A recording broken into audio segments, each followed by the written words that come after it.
တူရကီကမြေအောင်မြို့တော်ကြီးတူရကီနိုင်ငံရဲ့မြေအောင်နှစ်ထဲမှာဒရင်ကူယူလို့ခေါ်တဲ့မြို့တော်ကြီးတစ်ခုရှိတယ်။အဲ့ဒါက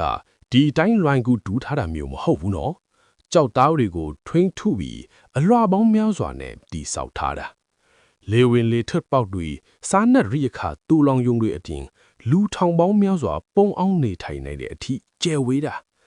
ရန်သူတွေရန်ကနေကာကွယ်ဖို့မြေအောက်ထဲမှာတမျိုးလုံးစာဖန်တီးခဲ့ကြတာလေ။မော်ရိုကိုကရွှေမြို့တော်တခါမော်ရိုကိုကတဲကန်နိုင်ရတဲ့ကိုကြည်ပြန်တော့လဲ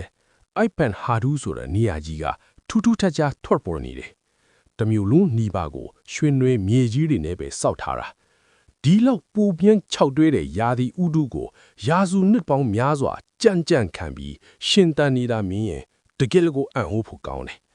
ကြီးလိုက်ရင်လှပေမဲ့အဲ့ဒီမှာရှင်တန်ဖို့ဆိုတာနေ့တိုင်းတိုက်ပွဲဝင်နေရတယ်လို့ခက်ခဲမှအတိအချပဲနောက်ဆုံးတစ်ခုကတော့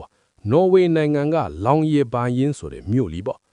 ကမ္ဘာမြောက်ဖက်အစွန်ဆုံးနားမှာရှိတဲ့အတုဒီသားမှာလေ